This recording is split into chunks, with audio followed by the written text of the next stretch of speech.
안녕하세요. 물리교사 서영진입니다. 자, 오늘 우리가 같이 공부할 단어는 힘의 합성과 분해라는 단어입니다. 자, 오늘은 힘을 합성하고 분해하기에 앞서 스칼라와 벡터에 대해서 같이 한번 알아보도록 하겠습니다. 자, 스칼라와 벡터, 물리학 1에서 들어봤을 텐데요. 오늘은 이에 대해 더 자세하게 알아보는 시간을 갖도록 하겠습니다. 더 나아가 벡터의 덧셈, 벡터의 뺄셈, 벡터의 분해와 같은 벡터의 계산에 대해서도 같이 한번 알아보도록 하겠습니다. 자, 선생님이랑 물리학 1에서 처음 만났을 때 선생님이 물리란 무엇이다 라고 소개한 적이 있습니다. 혹시 기억나는 친구 있나요? 선생님은 물리란 세상을 수학적, 논리적으로 이야기하는 학문이다 라고 소개했습니다. 자, 그렇다면 우리가 살고 있는 세상은 몇 차원으로 이루어져 있는지 알고 있나요? 자, 다들 알다시피 우리가 살고 있는 세상은 3차원으로 이루어져 있습니다. 자, 그렇다면 1차원은 무엇인가요? 1차원은 점이 아닌 선입니다. 선을 나타내면 이렇게 나타낼 수가 있겠죠. 자, 그럼 2차원은 뭘까요? 2차원은 평면입니다. 평면은 이렇게 나타낼 수 있을 겁니다. 자, 3차원은 공간입니다. 자, 공간은 이렇게 부피를 가진 물체가 존재할 수 있는 장소입니다.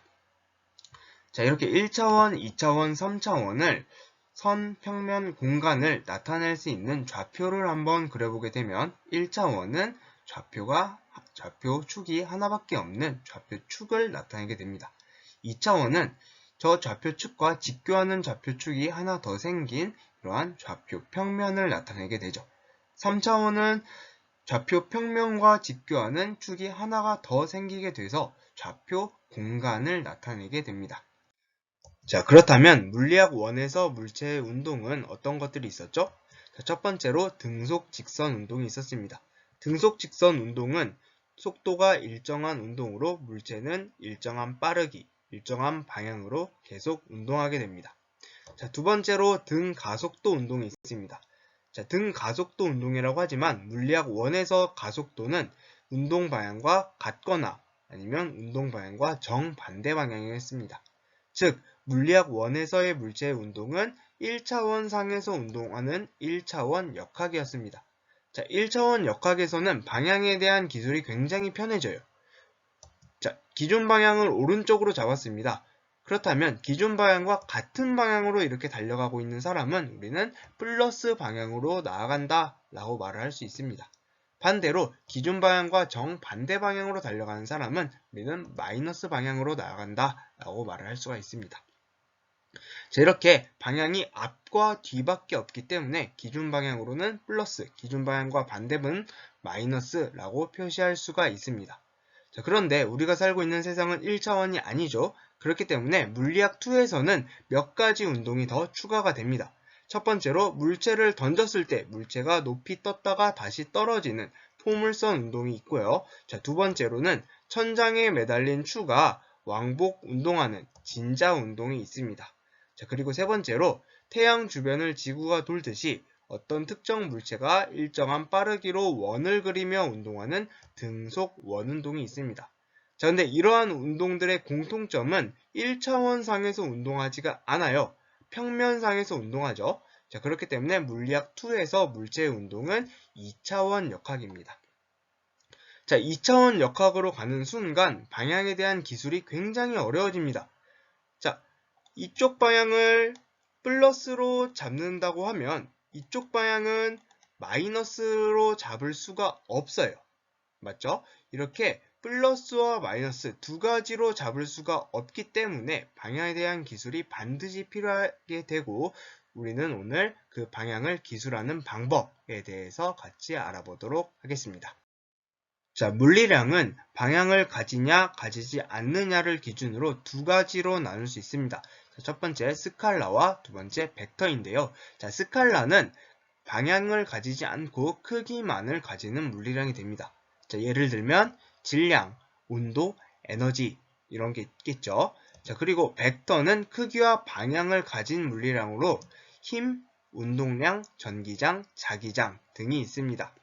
자, 스칼라는 크기만 같기 때문에 스칼라 물리량에다가 방향을 대입하는 순간 굉장히 좀 어색해져요. 동쪽 질량 5kg, 서쪽 온도 4도 이런 식으로 방향을 붙이는 순간 어색해지기 때문에 어떤 물리량이 스칼라인지 방향을 붙여보면 알 수 있습니다.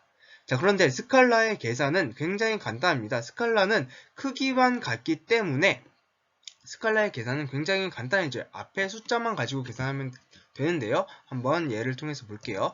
자, 컵이 있습니다. 이 컵에다가 우유를 300ml를 따랐어요.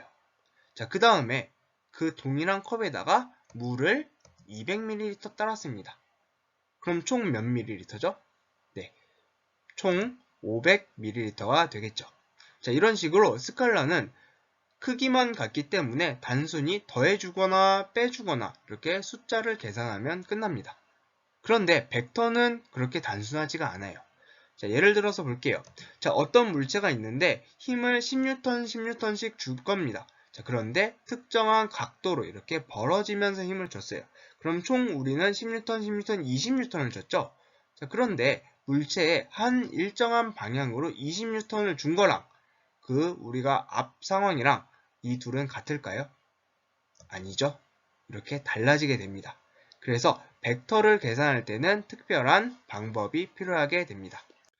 자, 벡터를 계산하기 위해서는 우선 벡터를 표현할 줄 알아야 합니다. 자, 벡터를 표현하는 방법에는 크게 두 가지가 있는데, 자, 그중 첫 번째는 화살표를 이용한 표현이에요. 자, 이 방법은 굉장히 많이 봤을 겁니다. 자, A와 B, A에서 B로 향하는 벡터가 있다 라고 했을 때 우리는 A에서 B로 이렇게 화살표를 그어주게 됩니다. 그러면 이 화살표의 방향은 벡터의 방향이 되고 화살표의 길이는 벡터의 크기가 됩니다. 우리는 이러한 벡터를 기호로 A, B, A에서 B로 간다 라고 하고 벡터라는 걸 의미해주기 위해서 위에다가 화살표를 긋습니다. 자, 벡터를 표현하는 두 번째 방법은 바로 좌표 성분을 이용하는 겁니다. 자, 그런데 좌표 성분을 이용한 벡터 표현은 사실 물리학2에서는 많이 사용하지 않습니다. 그러나 심화된 물리를 공부하기 위해서는 반드시 필요한 방법이므로 선생님이 간단하게 소개하고 넘어가도록 하겠습니다. 자, 이런 식으로 벡터가 있습니다. A에서 B로 향하는 벡터인데요. A는 원점에 있고 B는 A, B, C에 있습니다.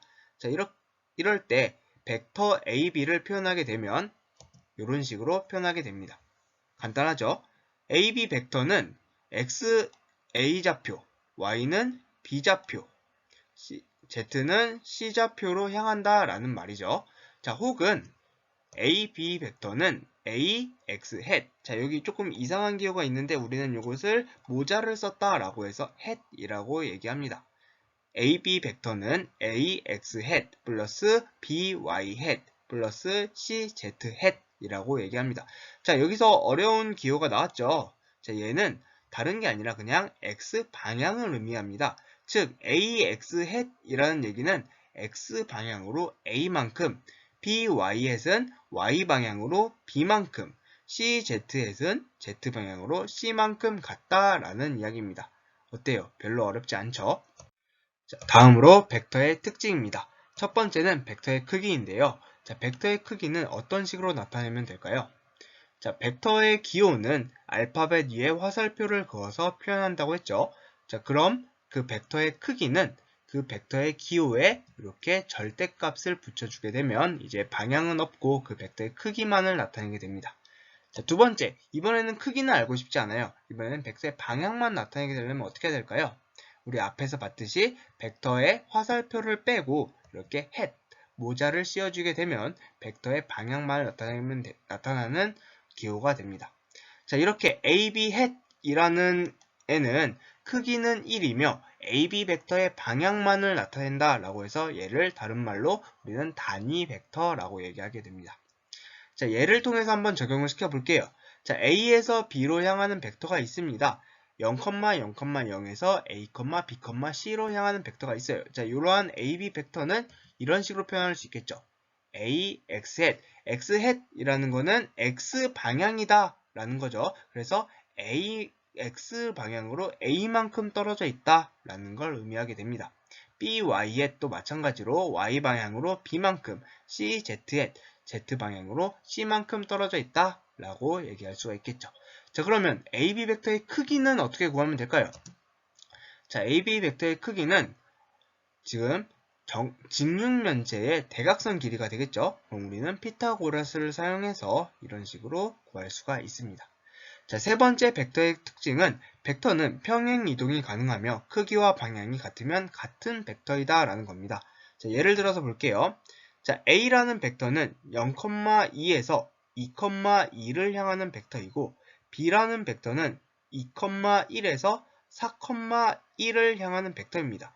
자, 이 둘을 평행 이동시켜 보게 되면 0,2로 이 벡터의 처음 시작점을 다 0,0으로 갖다 옮기게 되면 이런 식으로 이렇게 옮기게 되면 둘 다 0,0에서 0,2까지 향하게 될 겁니다.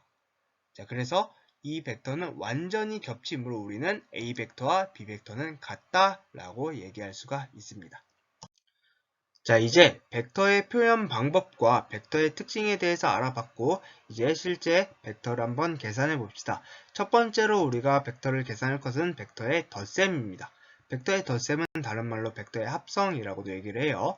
자, 벡터의 합성에는 총 3가지 방법이 있는데 그 중에서 첫 번째로 알아볼 거는 평행사변형법입니다.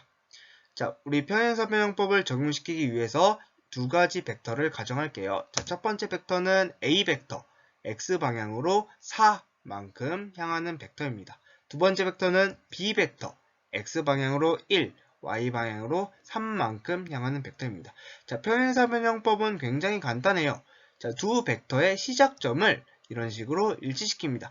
두 벡터의 시작점을 이렇게 일치시키게 되면 이 두 변으로 하는 평행사변형을 그릴 수가 있게 되는데요. 이때 이 평행사변형의 대각선 길이를 우리는 A와 B 벡터의 합 C 벡터이다 라고 말할 수가 있습니다. 자, 벡터의 덧셈 두 번째 방법은 삼각형법입니다. 삼각형법을 적용시키기 위해서 아까와 같은 두 벡터 A 벡터와 B 벡터를 가져오도록 하겠습니다. 평행사변형법에서는 두 벡터의 시작점을 일치시켜서 평행사변형을 그렸었죠. 자, 삼각형법에서는 두 벡터의 시작점이 아니라 두 벡터를 이렇게 꼬리 물게 해줍니다. 꼬리 물기 했을 때 처음 시작점과 마지막 머리를 쭉 연결하게 되면 이 연결한 선분이 바로 A 벡터와 B 벡터의 합벡터가 됩니다. 자, 벡터의 덧셈 마지막 방법은 바로 성분합입니다. 평행사변형법과 삼각형법이 벡터의 화살표 표현법을 이용했다면 성분합은 벡터의 좌표 성분을 이용하게 됩니다. 자, 똑같은 벡터 A와 벡터와 B 벡터를 가져와 볼게요. 자, A 벡터는 4x 햇이었고 B 벡터는 x 플러스 3y 햇이었습니다. 그렇다면 A와 B 벡터를 더한 C 벡터는 그대로 성분을 더해주면 됩니다. 이렇게 4x에다 B 벡터인 x 플러스 3y를 더하면 5x 플러스 3y 되겠죠. 즉 C 벡터는 5x 더하기 3y 됩니다. 자, 어때요? 성분합도 되게 편리하게 구할 수가 있죠. 자, 그 다음으로 계산할 거는 벡터의 뺄셈입니다. 자, 벡터의 뺄셈은 사실 벡터의 덧셈이랑 다를 바가 없어요. 자, 우리 A 빼기 B라는 거는 사실 이렇게도 표현할 수가 있죠. A 더하기 마이너스 B다 라고 표현할 수도 있습니다. 자, 바로 이 방법을 이용한 건데요. 첫 번째, 평행사변형법부터 보도록 하겠습니다. 자, 똑같은 두 벡터 A 벡터와 B 벡터를 가져올게요. 자, 그런데 이번엔 뺄 거니까 B 벡터가 아니라 이렇게 마이너스 B 벡터를 가져올 겁니다. 자, 그럼 A 빼기 B 벡터 한번 계산해 보도록 하겠습니다.